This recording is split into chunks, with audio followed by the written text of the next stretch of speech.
स्वागत है आप सभी का। मेरा नाम है दुर्गानंद कुशवाहा। क्लास 9th के लिए मैं केमिस्ट्री स्टार्ट कर चुका हूं। आप सभी लोगों की डिमांड पर, बहुत सारे बच्चों का रिक्वेस्ट था, बहुत सारे बच्चों ने कमेंट किया कि सर क्लास 9th का भी केमिस्ट्री पढ़ा दो, क्लास 10th का ही तो आप पढ़ा ही रहे हो। तो मैंने बहुत सारे बच्चों का मैसेज देखा, फिर उसके बाद मैंने डिसाइड किया कि चलो अब क्लास 9th का भी केमिस्ट्री का वीडियो अपलोड किया जाए। तो मैंने स्टार्ट किया हुआ है atoms, molecules and ions. Class 9th की केमिस्ट्री का 3rd चैप्टर है, बहुत ही इंपोर्टेंट चैप्टर है। अगर आपको ये चैप्टर नहीं आता है तो आज के बाद आप केमिस्ट्री कभी नहीं समझ पाएंगे, न 10th क्लास में, न 11th क्लास में, न 12th क्लास में, कभी भी आप केमिस्ट्री को नहीं समझ पाएंगे। तो इस चैप्टर को समझना आपके लिए बेहद जरूरी है। और उससे भी ज्यादा जरूरी है कि इस चैप्टर को आप मुझसे पढ़ें, यानी कि आप इस चैप्टर को स्कोर 100 से पढ़ें। ठीक है, तो चलिए स्टार्ट करते हैं। मैं आज आपके लिए लेकर के आ रहा हूं second lecture of atoms and molecules, जिसमें हम लोग डिस्कस करने वाले हैं लॉ ऑफ केमिकल कॉम्बिनेशन का दूसरा लॉ, यानी कि लॉ ऑफ कांस्टेंट प्रोपोर्शन, या इसी को हम लोग प्यार से बोलते हैं लॉ ऑफ डेफिनेट प्रोपोर्शन। तो प्यारे बच्चों, सबसे पहले हम लोग बात कर लेते हैं कि हम लोग अभी तक क्या पढ़ चुके हैं। तो मैंने आपको पिछले दिन बताया हुआ था कि क्लास 9th में 4 चैप्टर है। ठीक है, matter, pure and impure matter, atoms, molecules और आयंस भी। उसके बाद हम लोगों ने बात किया था कि 4th चैप्टर एटॉमिक स्ट्रक्चर है। उसके बाद हम लोगों ने बात किया था कि ये केमिस्ट्री किसको बोलते हैं, तो वहां पर एक शब्द आया था मैटर। तो फिर मैंने आपके लिए मैटर शब्द को एक्सप्लेन किया था। साथ ही साथ मैंने आपको ये भी बताया था कि मैटर को हम लोग कितने टाइप से क्लासिफाई कर सकते हैं। मैटर के बारे में हमने थोड़ा सा जाना था। उसके बाद हमने अपना मेन चैप्टर स्टार्ट किया था। हमारा चैप्टर स्टार्ट होता है यहां से, यानी कि लॉ ऑफ केमिकल कॉम्बिनेशन से। तो इसमें जो सबसे पहला लॉ था, ठीक है, इसमें जो सबसे पहला लॉ था वो क्या था? Law of conservation of mass. हम लोग इसको कंप्लीट कर चुके हैं। ठीक है, हम लोग इस पे न्यूमेरिकल भी कर चुके थे। मन होगा तो एक न्यूमेरिकल आज और कर लेंगे law of conservation of mass पर।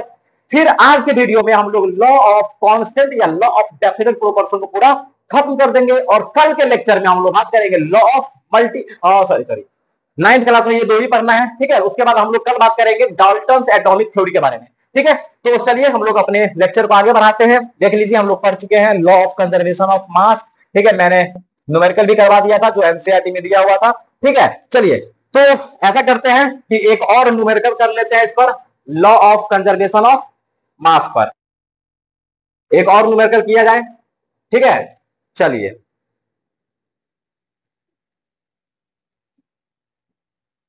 देखिए, ये आपके लिए एक न्यूमेरिकल है। ठीक है, थोड़ा सा समझिए, ये एक क्वेश्चन है, ठीक है ना, जो law of conservation of mass पे बनेगा।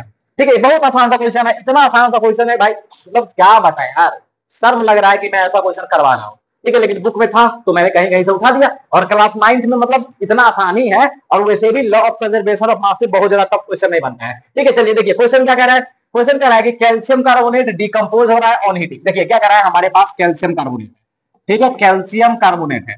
ठीक है, जब हम लोग इस कैल्शियम कार्बोनेट को हीट करते हैं, ठीक है, थोड़ा सा ढंग से समझिए क्या कह रहा है क्वेश्चन। जब इस कैल्शियम कार्बोनेट को हम लोग हीट करते हैं तो ये डिकम्पोज होता है। और ये जब जब ये डिकम्पोज होता है तो बनता है कैल्शियम ऑक्साइड, और क्या बनता है? कार्बन डाइऑक्साइड, यानी कि कैल्शियम ऑक्साइड बनता है।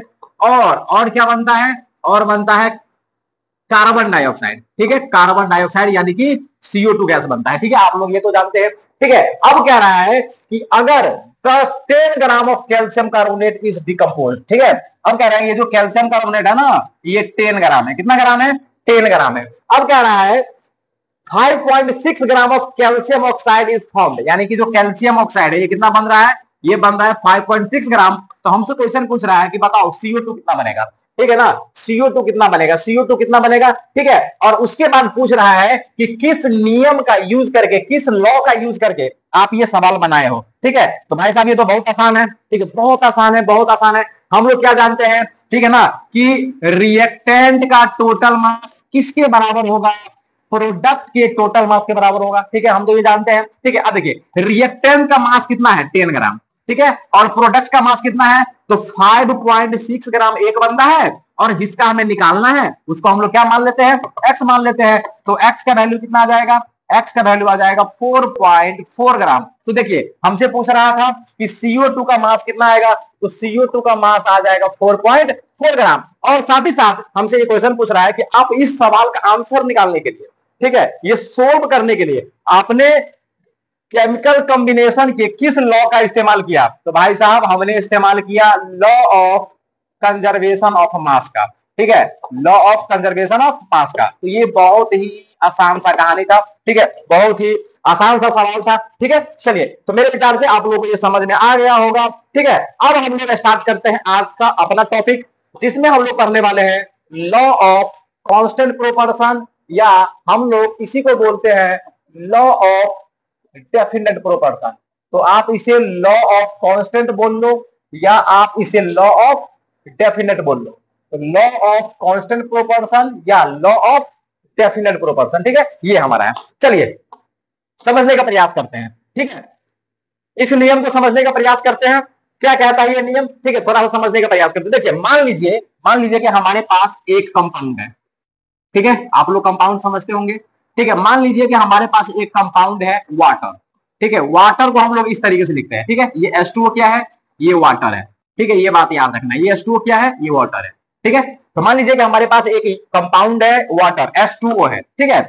अब इसकी खास बात क्या है कि ये दो एलिमेंट से मिलकर के बना हुआ है, इसमें हाइड्रोजन है और दूसरा क्या है, ऑक्सीजन है। दो हाइड्रोजन है और एक ऑक्सीजन है, यानी कि हाइड्रोजन का दो एटम है, H मतलब हाइड्रोजन, ठीक है, याद रखना। मैं आपके लिए लिख देता हूं, वैसे आप लोग जानते होंगे, नहीं जानते हैं हम लोग आगे जानेंगे इसी चैप्टर में, ठीक है। और O का मतलब होता है ऑक्सीजन, यानी कि वाटर दो एलिमेंट से मिलकर बना हुआ है, हाइड्रोजन और ऑक्सीजन से, ठीक है। अगर मैं यहाँ पे बात करूं कि हाइड्रोजन का मास कितना है, ठीक है, तो हाइड्रोजन का मास है 2 AMU, ठीक है। देखिए ये याद करना पड़ता है, ठीक है ना, एक हाइड्रोजन का मास होता है 1 AMU, तो यहाँ पे दो हाइड्रोजन है तो इसका मास कितना हो जाएगा 2 AMU, और एक ऑक्सीजन का मास होता है 16 AMU, ठीक है, 16 AMU, ठीक है। अब आप बोलोगे सर हमको तो याद नहीं है, भाई साहब इसी चैप्टर में याद कराया जाएगा, आप बस थोड़ा सा धैर्य बनाए रखिए, ठीक है। ये बस आप अभी फिलहाल इतना बात याद रखिए, ठीक है ना, बाकी कोई इसमें रॉकेट साइंस नहीं है, ठीक है। जब हम लोग इस चैप्टर को आगे बढ़ा रहे होंगे तो आपको सब कुछ समझ में आएगा, सब कुछ समझ में आएगा आपको, ये सब 16 टू सब कुछ समझ में आएगा, ठीक है। अब देखिए तो हमारे पास वाटर है, एक कंपाउंड है, अब इसमें दो एलिमेंट है, हाइड्रोजन है और ऑक्सीजन है, ठीक है। हमने दोनों का मास भी लिख दिया यहाँ पे।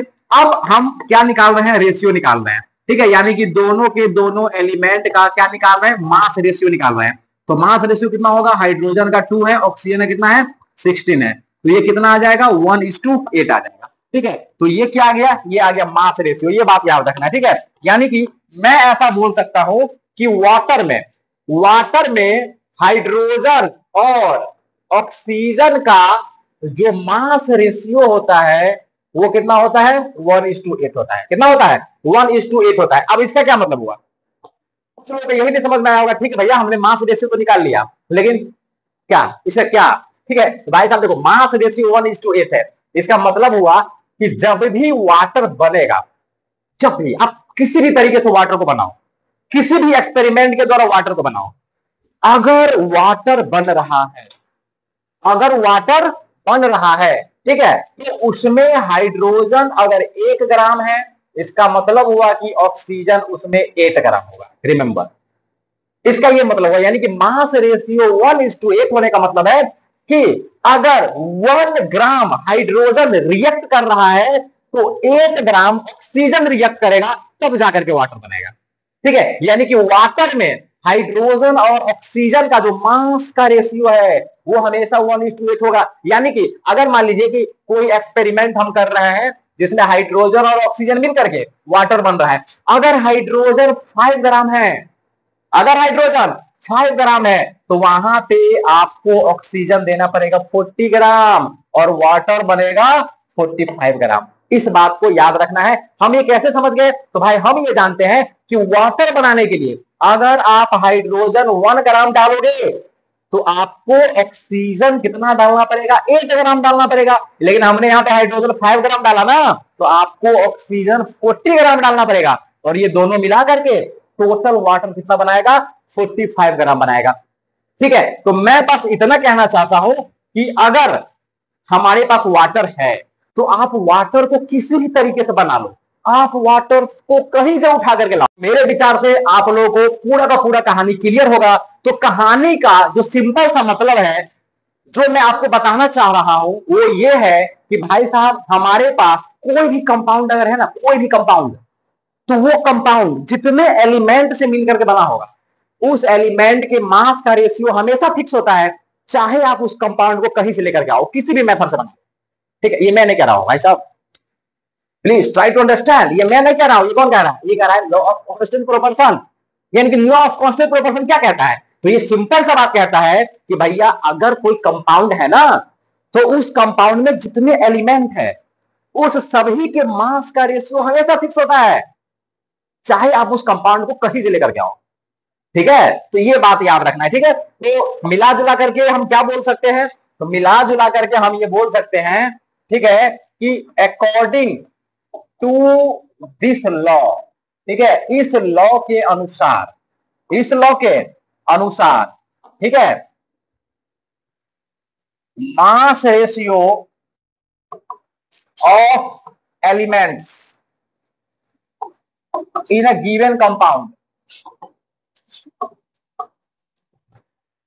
in a given compound remains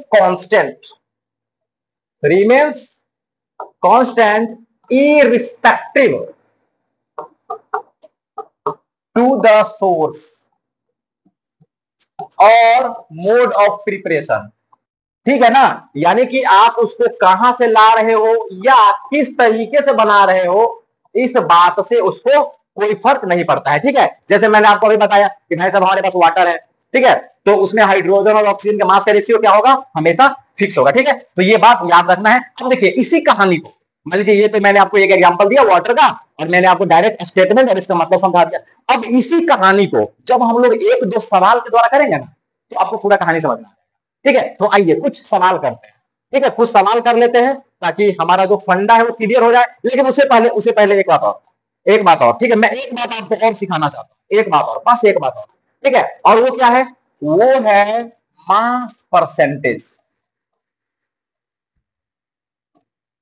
mass percentage, ठीक है, या इसी को कहीं कहीं पर किताब में लिखा होगा केमिकल कंपोजिशन। ठीक है, कौन सा कंपोजिशन? Chemical composition. देखिए सुनिए, कहानी समझिए। जैसे मान लीजिए, कि मेरे पास कोई कंपाउंड है, ठीक है, जैसे मान लीजिए मेरे पास एक कंपाउंड है XY2, ठीक है, ये कंपाउंड है, ठीक है, तो ये कंपाउंड है, तो इसका कुछ ना कुछ मास होगा ना, ठीक है, तो मान लीजिए कि इसका मास कितना है? A है। इसका मास कितना है? A, टोटल मास A है। ठीक है, उसी तरीके से मान लीजिए कि ये जो X है, इसका भी कुछ ना कुछ मास होगा ना। जैसे हमारे पास वाटर था, हमारे पास क्या था? वाटर। देखिए थोड़ा सा हम पीछे आते हैं, ठीक है, दिखाते हैं आपको। देखिए जैसे मान लीजिए कि मेरे पास वाटर था, तो हाइड्रोजन था 2, यानी 2, ऑक्सीजन 16, टोटल कितना? 18। यानी कि इस टोटल कंपाउंड का भी कुछ मास है, फिर इसमें जितना एलिमेंट है उसका भी कुछ ना कुछ मास है कि नहीं है? ठीक है, उसी तरीके से मैं आपको कह रहा हूं कि मान लीजिए मेरे पास कोई कंपाउंड है XY2, अब इसमें जो मास ऑफ एक्स है, मास ऑफ एक्स है, वो मान लीजिए वो एक्स है, ठीक है, और जो मास ऑफ वाई है वो कितना है? वाई है। ठीक है, इस तरीके से। तो आपको बताना होगा कि एक्स का मास परसेंटेज बताओ और वाई का मास परसेंटेज बताओ। यानी कि सिंपल सा, जैसे मान लीजिए यहाँ पर वाटर है, तो वाटर कितना है? 18, उसमें हाइड्रोजन 2 है, तो भाई हाइड्रोजन टोटल का कितना परसेंट है? इसको बोलते हैं मास परसेंटेज। ठीक है ना, या केमिकल कंपोजिशन। यानी कि टोटल कंपाउंड के मास के तुलना में किसी एक एलिमेंट का मास कितना परसेंट है, यानी टोटल का कितना परसेंट है। ठीक है ना, इसको हम लोग बोलते हैं मास परसेंटेज। तो हम लोग को कैसे निकालना है? जैसे मान लीजिए कि हम लोग मास परसेंटेज निकाल रहे हैं, ठीक है, मान लीजिए कि मास परसेंटेज ऑफ एक्स निकाल रहे हैं, तो कुछ नहीं करना है भाई, एक्स का मास लिखो, ठीक है, मास ऑफ एक्स, और नीचे में टोटल मास ऑफ कंपाउंड। ठीक है ना, यानी कि mass of compound, mass of compound. आपको परसेंटेज निकालना है तो आप क्या करोगे? 100 से मल्टीप्लाई कर दो। ठीक है, तो ये एक्स निकालने का तरीका है। उसी तरीके से मान लीजिए कि हम लोग अगर वाई निकाले, यानी कि मास परसेंटेज ऑफ, अगर वाई निकाले, मास परसेंटेज ऑफ वाई निकाले, तो आप मास ऑफ वाई निकाल लो। ठीक है, और नीचे में मास ऑफ कंपाउंड, यानी कि टोटल मास ऑफ कंपाउंड, और परसेंटेज निकालना है, तो आप क्या करोगे? ठीक है, 100 से क्या कर दोगे, मल्टीप्लाई कर दोगे, ठीक है ना। जैसे मान लीजिए कि हमारे पास वाटर है, ठीक है, जैसे मान लीजिए कि मैं यहाँ पे एक एग्जांपल ले रहा हूँ वाटर का, ठीक है, जैसे मान लीजिए कि हमारे पास क्या है, वाटर है। अब हम जान रहे हैं, ठीक है, कि वाटर में टोटल मास ऑफ जो वाटर है वो कितना है, वो है 18 AMU, ठीक है। या मान लीजिए, चलिए हम इसको ग्राम में लिख लेते हैं बस समझने के लिए, ठीक है, मान लीजिए ये 18 ग्राम है, ठीक है। और इसमें जो हाइड्रोजन का मास है वो कितना है, वो 2 ग्राम है, ठीक है। और जो ऑक्सीजन का मास है वो कितना है, वो 8 ग्राम है, ठीक है। अब मान लीजिए कि हमें निकालना है कि भाई साहब परसेंटेज मास,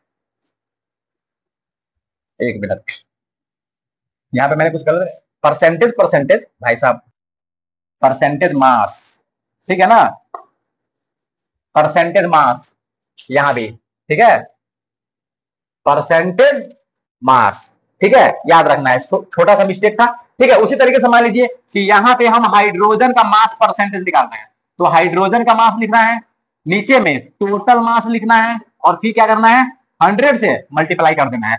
उसी तरीके से अगर हम मास परसेंटेज निकाले किसका, ऑक्सीजन का, तो ऑक्सीजन का मास लिखना है, ठीक है, टोटल मास लिखना है, और फिर क्या करना है, 100 से मल्टीप्लाई कर देना है, सिंपल सा बात है। तो इस तरीके से निकलता है मास परसेंटेज। तो मैंने आपको मास परसेंटेज निकालना सिखा दिया, साथ ही साथ मैंने आपको ये बताया कि लॉ ऑफ कांस्टेंट प्रोपोर्शन का मतलब है, ठीक है, कि कोई भी कंपाउंड है तो उसमें जो एलिमेंट होगा उसके मास का रेशियो क्या होगा, सेम होगा, चाहे आप उसको किसी भी मेथड से बना रहे हो, ठीक है। चलिए अब हम क्या करते हैं, इसी मुद्दा को थोड़ा सा न्यूमेरिकल्स या ऐसा बोल लीजिए कि क्वेश्चंस के द्वारा करने का हम लोग प्रयास करते हैं, ठीक है। चलिए, तो ये रहा सबसे पहला सवाल, सबसे पहला सवाल देखिए, ये रहा आपके स्क्रीन पर 7 करोड़, ठीक है। देखिए ये सवाल है, ये सवाल है, एक बार सवाल को आपने ढंग से पढ़िए, वीडियो को पॉज कीजिए, कॉपी पे सॉल्व कीजिए, जब मैं सॉल्व करूंगा आंसर मैच कीजिएगा, ठीक है।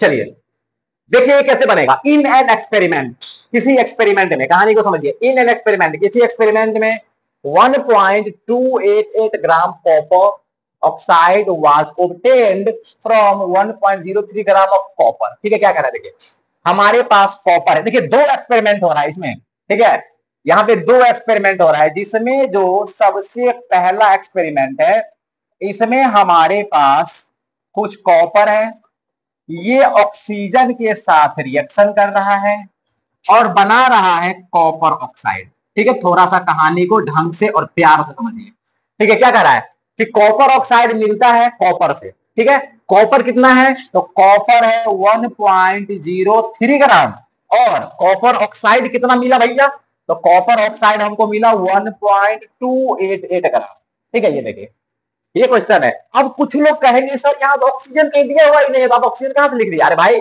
अब मान लो कॉपर है और कॉपर ऑक्साइड बन रहा है, तो जब तक ऑक्सीजन नहीं रहेगा कॉपर ऑक्साइड तो बनेगा ही नहीं, ठीक है। तो यूज दिस, ठीक है, मतलब कॉपर है और कॉपर ऑक्साइड बन रहा है तो पक्का वो कॉपर ऑक्सीजन के साथ रिएक्शन कर रहा होगा, ठीक है। अब जो सेकंड एक्सपेरिमेंट हो रहा है उसको थोड़ा सा समझिए, ठीक है। अब क्या हो रहा है, सेकंड एक्सपेरिमेंट हो रहा है, ठीक है। Second experiment, in another experiment 3.672 gram of copper oxide gave on reduction. अब देखिए यहाँ पे क्या हो रहा है, यहाँ पे कॉपर ऑक्साइड का रिडक्शन हो रहा है, यानी कि रिएक्शन पूरा उल्टा हो गया, ठीक है। कॉपर ऑक्साइड का क्या हो रहा है, रिडक्शन हो रहा है, ठीक है। और जब इसका रिडक्शन हो रहा है तो ये कॉपर दे रहा है और क्या दे रहा है, ऑक्सीजन दे रहा है, ठीक है ना। तो कॉपर ऑक्साइड इस एक्सपेरिमेंट में कितना है, इसमें है 3.672 ग्राम, और ये कितना कॉपर बना रहा है, तो ये कॉपर बना रहा है 2.938 ग्राम, ठीक है ना। तो ये हमसे पूछ रहा है कि देखो ये 2 एक्सपेरिमेंट हो रहा है, पूरा डाटा दे दिया, अब पूछ रहा है कि हमें ये प्रूफ करके दिखाओ, हमें ये साबित करके दिखाओ कि ये दोनों एक्सपेरिमेंट ना लॉ ऑफ कांस्टेंट प्रोपोर्शन को वेरीफाई करता है, ठीक है। अब देखो लॉ ऑफ कांस्टेंट प्रोपोर्शन को वेरीफाई करता है, इसका क्या मतलब हुआ, इसका मतलब हुआ कि देखो यहां भी कॉपर ऑक्साइड है, यहां भी कॉपर ऑक्साइड है, ठीक है, यानी कि यहां भी कॉपर है यहां भी ऑक्सीजन है, ठीक है। यहां पर आप कॉपर और ऑक्सीजन के मास का रेशियो निकालो, फिर यहां पे कॉपर और ऑक्सीजन के मास का रेशियो निकालो, अगर दोनों जगह सेम आ गया मतलब वेरीफाई करता है, सेम नहीं आया मतलब वेरीफाई नहीं करता, सिंपल सा बात है। ठीक है, क्योंकि यहां भी कॉपर ऑक्साइड है, यहां भी कॉपर ऑक्साइड है, तो अगर दोनों सेम कंपाउंड है तो हमारा नियम क्या कह रहा था कि अगर दोनों सेम कंपाउंड है तो उसमें जो एलिमेंट है तो उसके मास का रेशियो भी दोनों जगह सेम होना चाहिए ना। तो इसमें दो ही एलिमेंट है, कॉपर और ऑक्सीजन, तो कॉपर ऑक्सीजन का मास का रेशियो निकालो, फिर इस एक्सपेरिमेंट में कॉपर ऑक्सीजन का मास का रेशियो निकालो, दोनों बराबर आ गया तो वेरीफाई करता है, नहीं आया तो नहीं वेरीफाई करता है। लेकिन हमारे पास मुद्दा यह है कि भाई साहब कॉपर का मास तो मालूम है, ऑक्सीजन का ही नहीं मालूम है ना, तो दोनों का रेशियो कैसे निकालेंगे? भाई law of conservation of mass का इस्तेमाल कर लो। देखो ये दिया हुआ है, ये दिया हुआ है, ये निकाल लेंगे, आराम से निकाल लेंगे, जरूर निकाल लेंगे। ठीक है, तो ये कैसे निकलेगा? ठीक है, अगर हमें ऑक्सीजन का मास निकालना है तो ये कितना निकलेगा? तो ये law of conservation of mass से निकलेगा। कैसे निकलेगा?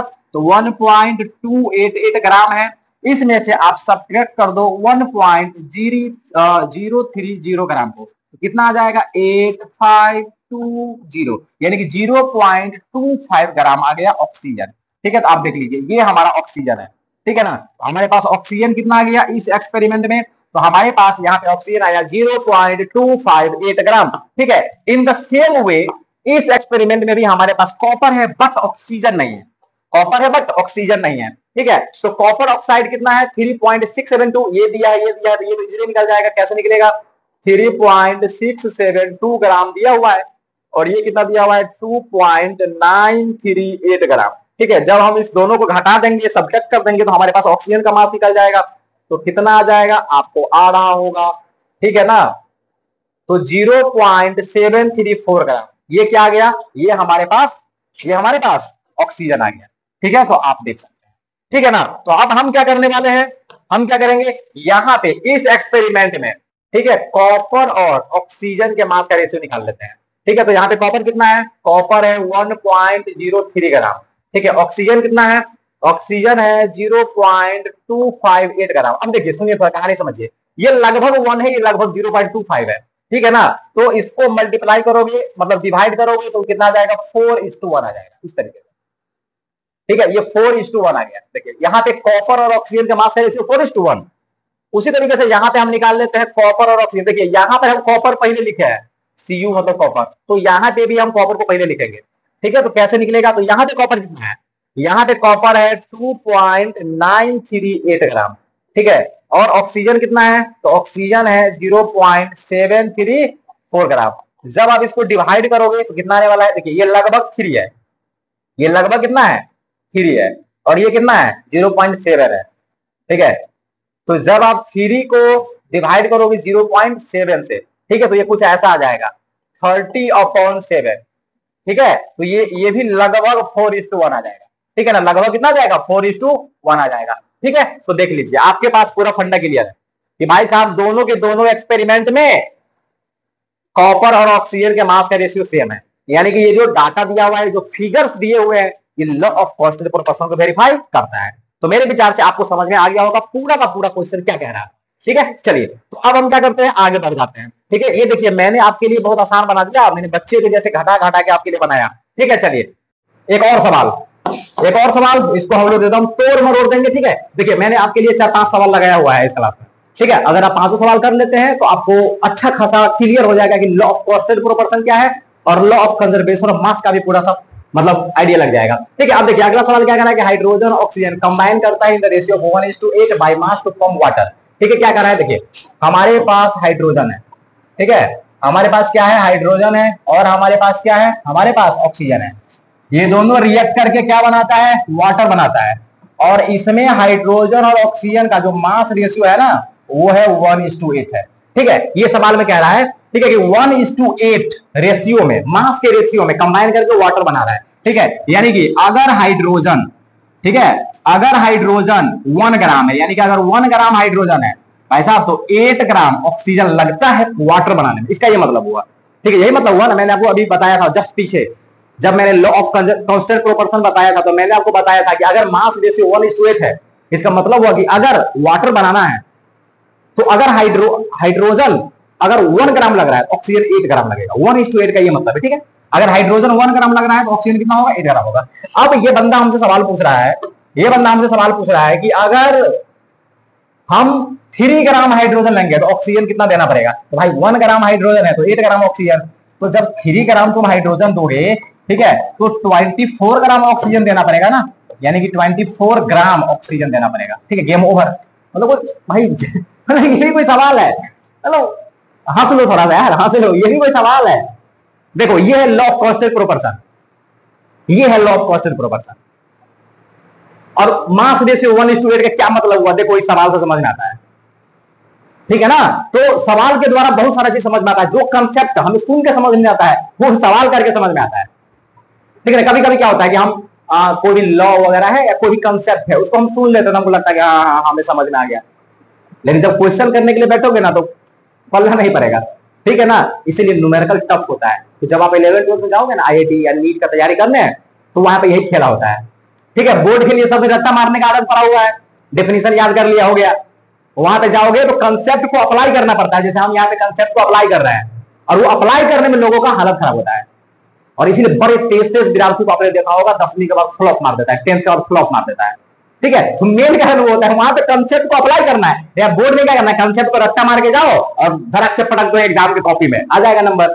ठीक है ना, तो ये वहां नहीं चलता है। चलिए ठीक है, तो मेरे विचार से आपको ये समझ में आ गया होगा। ठीक है, द नेक्स्ट वन, अगला सवाल क्या कर रहा है? अगला सवाल, अगला सवाल कह रहा है कि 3 ग्राम कार्बन है, ये 8 ग्राम ऑक्सीजन के साथ रिएक्शन करता है, 11 ग्राम CO2 बनाता है। देखिए सवाल को थोड़ा ढंग से समझिए। हमारे पास कार्बन है और हमारे पास क्या है, ऑक्सीजन है। ठीक है, कार्बन है 3 ग्राम, ऑक्सीजन है 8 ग्राम, दोनों रिएक्शन करके CO2 बना रहा है, यानी कि कार्बन डाइऑक्साइड बन रहा है 11 ग्राम। ओके, कोई दिक्कत नहीं है। ठीक है, अब क्या हो रहा है, अब फिर से कार्बन और ऑक्सीजन रिएक्शन कर रहा है। ठीक है ना, और बना रहा है CO2। अब यहां पे कार्बन फिर से 3 ग्राम है, बट ऑक्सीजन इज 50 ग्राम। पूछ रहा है बताओ CO2 कितना बनेगा? देख लो सवाल ये कह रहा है। ठीक है ना, तो अब कुछ पढ़ा लिखा लोग होगा, कुछ विद्वान टाइप का, जो law of conservation of mass को रट्टा मार के आया होगा, और वो सोच रहा होगा sir 3 gram carbon 50 gram oxygen तो CO2 53 ग्राम नॉर्मल, मतलब ये कोई सवाल है? भाई एप्लीकेशन इतना आसान नहीं है, मैंने जस्ट अभी थोड़ा देर पहले बताया। अगर तुम सोचो कि अगर सिर्फ इतना ही करना रहता 53, हाँ, तो ये क्यों दिया हुआ था? इसका क्या करना है? मतलब ये क्यों दे रखा है भाई, इसका क्या करना है? ठीक है, तो ये जो बात है ना, ये हमें क्या बता रहा है? ये हमें बता रहा है कि जब भी CO2 बनेगा ना, तो कार्बन और ऑक्सीजन का जो मास रेशियो होगा, कौन सा रेशियो? मास रेशियो, वो होगा 3:8। इसका मतलब हुआ कि अगर आपको CO2 बनाना है तो अगर आप कार्बन 3 ग्राम खर्च करोगे ना तो ऑक्सीजन 8 ग्राम खर्च करना पड़ेगा। यानी कि जैसे ही 8 ग्राम ऑक्सीजन खत्म, 3 ग्राम कार्बन खत्म, सिंपल। ठीक है, तो अब कह रहा है कि अगर अब दिमाग लगाओ कि 3 ग्राम कार्बन है और 50 ग्राम ऑक्सीजन है, ठीक है, तो अब देखो जैसे ही यहां पर 3 ग्राम कार्बन खत्म होगा तो यहां से 8 ग्राम ऑक्सीजन खत्म हो जाएगा। ठीक है, अब देखो ये कार्बन खत्म हो गया, पूरा कार्बन कुछ नहीं बचा हुआ है, लेकिन ये अभी भी 42 ग्राम बचा हुआ है। कितना बचा हुआ है?